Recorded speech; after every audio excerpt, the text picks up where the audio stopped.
की आपली महाराष्ट्राची लावणी त्याची हिस्ट्री काय आहे, ती स्टार्ट कशी झाली आणि आजकालची जी लावणी होतीये, जसं तू बोललास तो गौतमी पाटील सोबत काम केलंय, तर ती आज आपल्या लावणीमधनं आपण काय करतो की काहीतरी आपले जुने विचार आहेत ते आपण लावणीद्वारे दाखवायचा प्रयत्न करतो, राईट?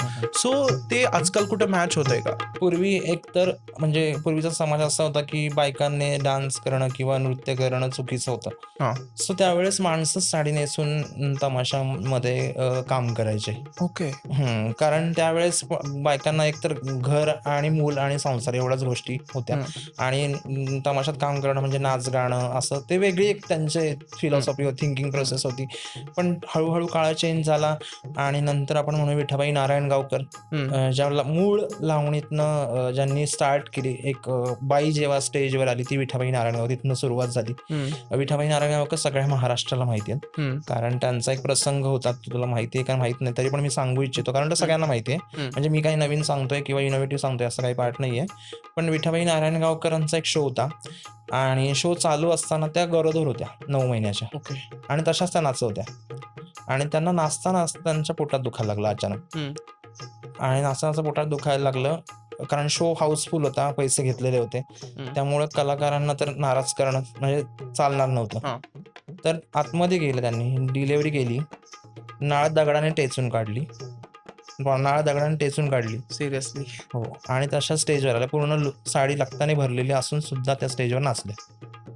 म्हणजे इतकं प्रेम त्यावेळेस होतं कलाकारांचं की लावणीवरती आणि ती पुढे नेण्यासाठी जी ताकद त्यांनी लावली होती ती खरंच म्हणजे आता आपण म्हणजे पायाची धूळ पण नाही त्यांच्या. सो खूप मोठ्या मोठ्या माणसांनी, मी म्हटलं विठाबाई नारायणगावकर, आता त्यांच्या मुलगी आहेत मंगलाताई बनसोडे आहेत, रघुवीर खेडेकर आहेत, अशी लोक सगळी ती लावणी पुढे नेत आहेत. आणि माझा फक्त हाच प्रयत्न आहे प्रामाणिक, म्हणजे माझा काय खूप जण प्रयत्न करतात, पण आमच्या सगळ्यांचा हाच प्रयत्न आहे की लावणी जशी आधी होती तशीच ती पुढे गेली पाहिजे. तितकंच म्हणजे बाकीच्या डान्स करणार आल्यावर कशा लोक म्हणतात की अरे नाही नाही हे छान आहे छान आहे, तसं लावणी आल्यावर थोडं लोक म्हणतात अरे यार लावणी कसं, म्हणजे वेगळ्या नजरेने आजकाल बघतात. कारण हे जे बाहेर जे वातावरण झालंय त्यामुळं, तर ते चेंज करण्यासाठी म्हणजे प्रेक्षकांचा दृष्टिकोन लावणी प्रती चेंज करण्यासाठी आम्ही प्रयत्न करतोय की जी आधीची लावणी होती तशीच आता प्रेझेंट व्हावी, तीच लोकांना समजावी, पुढच्या पिढीला पण तेच देता यावं. किंवा लावणी म्हणजे पण शास्त्रयुक्त डान्स आहे, फक्त क्लासिकलच नसतं शास्त्रयुक्त, लावणीत पण काहीतरी शास्त्र असतं लावणीचं, कशी बसायचं, कसं उठायचं, मुद्रा, त्यांचे एक्सप्रेशन्स, हावभाव, बरं कुठल्या कडव्याला कुठल्या ह्याला ओळीला काय एक्सप्रेशन दिले पाहिजे, हे सगळं शिकूनच पुढे नेता आलं पाहिजे. म्हणजे एक चाललंय आणि आपण काहीतरी वेगळं करतोय असं नाही, तर ते हाच प्रामाणिक प्रयत्न आहे की पुढच्या पिढीला हेच कळावं. आणि आत्ता तू म्हटलास की गौतमी बरोबर काम करताना कसं वाटलं किंवा काय. गौतमी बरोबर काम करताना मला एक मी सांगू इच्छितो की गौतमी पाटीलचे म्हणजे माझं जे पर्सनल विचार आहेत ते सांगतो मी की जेव्हा मी नऊवारी म्हणून एक गाणं केलं त्याच्यावर, जे प्रॉपर लावणीचं सॉन्ग आहे, ते गाणं जेव्हा आलं आणि मला सांगितलं गौतमी पाटीलला, तेव्हा मला अजिबात नाही वाटलं की असं अरे यार ती करेल की नाही, मला माहिती होती करणार. जेव्हा मी शिकवायला गेलो तेव्हा म्हणजे तिला बेसिकली ते अवघड वाटत होतं शिकताना, पण ती असं कधी म्हटली नाही की मला जमणार नाही किंवा नाही नाही सर हे चेंज करा, ते चेंज करा. ती म्हटली ना, मी म्हटलं ना चेंज करू का, थोडं अवघड वाटतंय का, ती म्हणायची नाही मी प्रॅक्टिस करते, मी करते. सो मला एक ते आवडलं की म्हणजे ती म्हणली की मी करते, मला जमेल, पण मी प्रॅक्टिस करते, पण नाही म्हटली ती, मी करणारच असं म्हणली ती. आणि मला वाटतं तिने चांगल्या प्रकारे त्या गाण्याला न्याय दिलाय.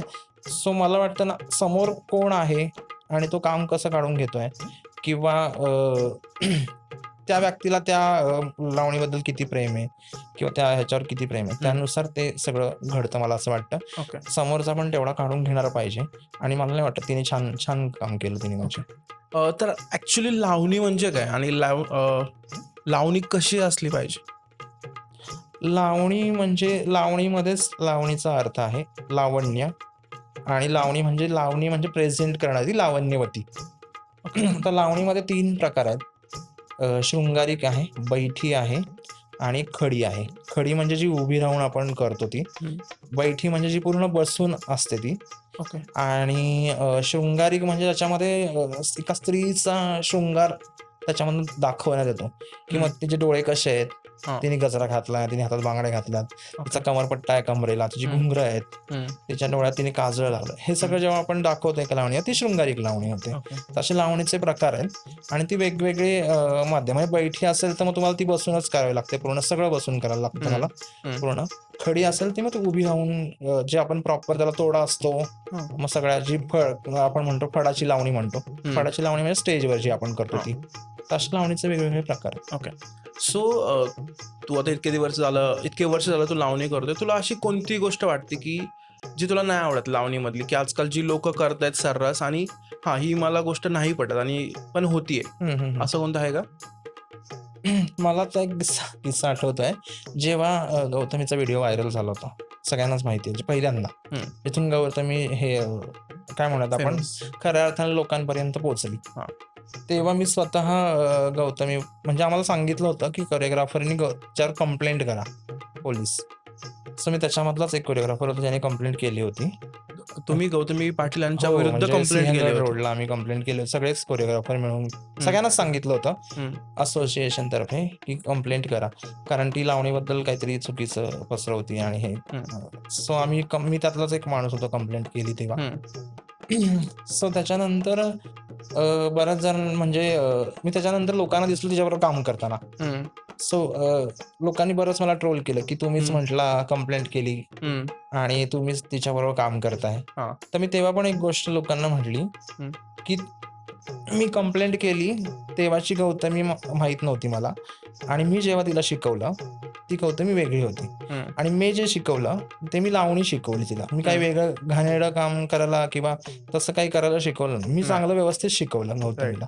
सो मी जे शिकवलं ते चांगलं शिकवलं. वाईट शिकवलं असतं तर मग मी म्हटलं असतं की मी कंप्लेंट केली आणि मी कंप्लेंट केली मान्य, पण तेव्हाच माहित नव्हतं ना की काय प्रकार. आता आम्हाला सांगितलं करा, आणि तो व्हिडिओ पण तसा होता, म्हणजे तेव्हा त्याचं मागचं हे पण माहित नव्हतं सध्या की काय आहे काय नाही. पण आता समोर दिसतंय तर तेव्हा करावंच लागली होती ती.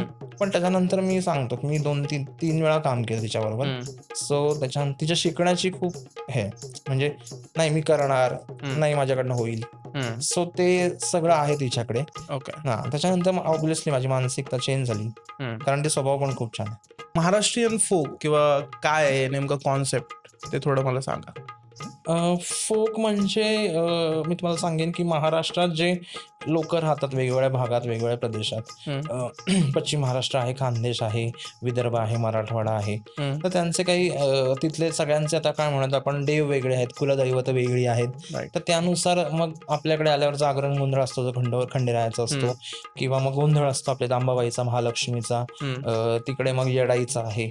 धाराशिवकडे गेलो तर आपण तिकडे हे आहे, पंढरपूरचं आपले हे आहेत विठ्ठल रखुमिणी. असं सगळं ह्याच्याप्रमाणे जे प्रांत पडतात त्यानुसार आपले फोक म्हणजे फोक कल्चर डिवाइड होतं आपलं. त्यानुसार फोक कल्चर म्हणजे फोक कल्चर डान्समध्ये रिप्रेझेंट करण्यासाठी वेगवेगळे आहेत. म्हणजे गोंधळ आहे, वाघ्या मुरळी आहे. वाघ्या मुरळी म्हणजे जे आपण खंडोबाला जे व्हायलेले असतात वाघ्या मुरळी, आणि त्यातनं ते फक्त त्यांच्यासाठी श्रद्धा म्हणून ते जे करतात डान्स, त्यातनं त्याचा जन्म झालेला वाघ्या मुरळीचा.